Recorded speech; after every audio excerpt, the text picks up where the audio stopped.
Everyone, তো আমাদের দুজনেরই ফেভারিট বিরিয়ানি হাউস হচ্ছে কলকাতা বিরিয়ানি বা কলকাতা কাচ্চি ঘর যেটা আমরা বলি।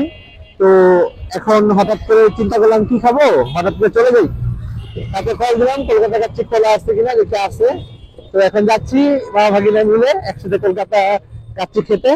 দেখবো যে কি অবস্থা, কলকাতা কাচ্চি আগের মতো আছে কিনা বা কন্ডিশন কেমন, আগের থেকে ভালো হয়েছে কিনা, এবং আপনাদের সাথে শেয়ার করবো। তো দেখা হচ্ছে কলকাতা কাচ্চিতে। হ্যালো গাইস, ওয়েলকাম টু খাদক বাস। অনেকদিন পরে চলে আসলাম আপনাদের সামনে ভিডিও নিয়ে। আজকে আমরা চলে আসছি বইমেলা থেকে পুরান ঢাকায় কাচ্চি খেতে। বইমেলাতে গেছিলাম, এখন হচ্ছে কাচ্চির ক্রেভিং উঠছে, এই জন্য চলে আসলাম পুরান ঢাকার ঐতিহ্যবাহী কলকাতা কাচ্চি ঘরে। এটার লোকেশন হচ্ছে গিয়ে আবুল আসলাম রোড, যেটা আপনার হচ্ছে গিয়ে পুরাতন জেলখানার বাম পাশ দিয়ে যে রাস্তাটা গেছে আবুল আসলাম রোড, ওইখানে এসে আসলে আপনারা পেয়ে যাবেন। এখন চলুন আমরা ওদের খাবার গিয়ে ট্রাই করে দেখি কেমন। কাচ্চি কাটতেছে আমাদের এখানে 2 পিস খাসির মাংস এবং হচ্ছে গিয়ে কাচ্চির রাইস এবং কাচ্চি, এটা হচ্ছে গিয়ে 330 টাকা প্রাইস। আমরা সেটাই ট্রাই করবো এখানে। এই যে কাচ্চি, এই হচ্ছে কাচ্চির কোয়ান্টিটি, এই হচ্ছে তাদের চার্ট দেখে নেন এবং সবাই স্ক্রিনশট রাখতে পারেন চার্টের, তাহলে আপনাদের প্রাইসটা জানতে সুবিধা হবে। আমাদের খাবার চলে আসছে। এই হচ্ছে গিয়ে আমাদের কাচ্চির কোয়ান্টিটি, 2 পিস মাটন আর হচ্ছে গিয়ে এই রাইস এবং একটা সাথে একটা বড় সাইজ আলু দেওয়া হয়েছে। এবং তাদের একটা ভালো জিনিস, এখানে চাটনি দেয় তারা, বিভিন্ন ব্র্যান্ডের কাচ্চি গুলাতে চাটনি দেয় না। এবং হচ্ছে গিয়ে তাদের যেই কাবাবটা সেটা হচ্ছে মাটন জালি কাবাব, এটা হচ্ছে 45 টাকা প্রাইস। আমরা 60 টাকা দিয়ে অন্য ব্র্যান্ডের খাই, কিন্তু এটা হচ্ছে চিকেন জালি কাবাব ওরা সেল করে, কিন্তু ওরা খুব রিজনেবল প্রাইসে মাটন জালি কাবাব দেয়। আমাদের এটা টেস্ট করে দেখি। প্রথমে আমরা হচ্ছে গিয়ে মাটন কাচ্চিটা দেখি খেয়ে, মানে ওদের মাটনটা সবসময় সফট হয়, এটা নতুন কিছু বলার নাই। দেখি টেস্টটা আগের মতো আছে কিনা, আমি অনেকবার খেয়েছি ওদের এখানে, দেখি আগের মতো টেস্টটা আছে।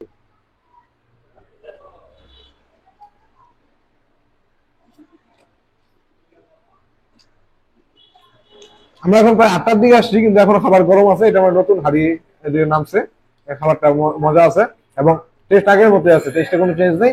এটা আমি কাচ্চি আর হচ্ছে কাচ্চি রেটিংটা দিতে পারি আমি 10-এ 9 রেটিং দেওয়া যায়। এবং ওদের আরেকটা বিশেষত্ব হচ্ছে কাচ্চির রাইস গুলা খুব ঝরঝরে এবং বেশি মশলাদার না। বেশি মশলাদার হলে কি কাচ্চিটা খাওয়া যায় না, এটা আপনি যত খুশি তত খেতে পারবেন, কোনো সমস্যা হবে না। এবং জালি কাবাবটা একটু ট্রাই করে দেখি, শুধু জালি কাবাবটা একটু খেতে কি অবস্থা।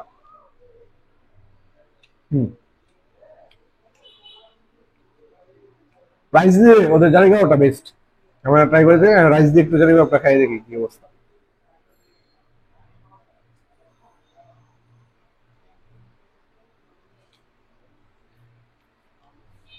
ওদের জালি কাবাবটা মজা। এই যে একটা আলু আলু দেওয়া হয়েছে, আলু সাইজটা কিন্তু বড় আছে এবং আলুটা একদম ভালো মেল্ট হয়ে যাচ্ছে এবং কাচ্চির সাথে আলুটা ভালো যাচ্ছে। একটু সসটা ট্রাই করে দেখি। ওদের যে চাটনি দেওয়া হয়েছে এটা হচ্ছে তেঁতুলের চাটনি, এটা হচ্ছে ফ্রি দেওয়া হয় এখানে। এবং কাচ্চির সাথে দেখি তেঁতুলের চাটনিটা কেমন যায়।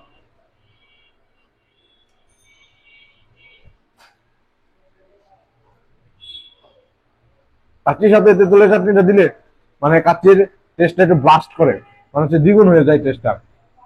আমরা নিয়ে নিয়েছি তাদের বুড়ানি এবং হচ্ছে পেস্তা বাদামের শরবত। বুড়ানির প্রাইস 45 টাকা এবং পেস্তা বাদামের শরবত হচ্ছে 75 টাকা। দেখি খেয়ে দেখি কি অবস্থা ওদের, বুড়াটাকে টেস্ট করি। তাদের বুড়ানির টেস্টটা ভালো, কিন্তু হচ্ছে গিয়ে একটু পাতলা বুড়ানিটা, কিন্তু টেস্ট ভালো। আমি পেস্তা বাদামের শরবতটা দেখি, কিন্তু 45 টাকা অনুযায়ী বুড়ানিটা ঠিক আছে। এবং হচ্ছে এবং পেস্তা বাদামের শরবতটা একটু দেখি টেস্ট করে। পেস্তা বাদামের শরবতটা সেই, কোনো কথা হবে না। এবং ঠান্ডা পরিবেশন করে, এজন্য খেতে আরো বেস্ট লাগে। আমি বুড়ানির চেয়ে পেস্তা বাদাম শরবতটা প্রেফার করবো। এটা প্রাইস বেশি হলেও এটা হচ্ছে মানে দাম যেমন নেয় তেমন এটার মধ্যে জিনিস আছে। আপনারা আসবেন এবং কাচ্চি কলকাতার কাচ্চি খেয়ে ট্রাই করে দেখবেন। তো আমরা আমাদের খাওয়া দাওয়া শেষ করলাম, অনেকদিন পর মা ভাগিনা একসাথে এনজয় করলাম কলকাতা কাচ্চি। তো চলে যাচ্ছে আজকে, সবাই আমাদের ভিডিও দেখবেন আর আমাদের চ্যানেলকে সাবস্ক্রাইব করবেন, যাতে আমরা আপনাদেরকে আরো ভালো ভালো ভিডিও উপহার দিতে পারি। টাটা।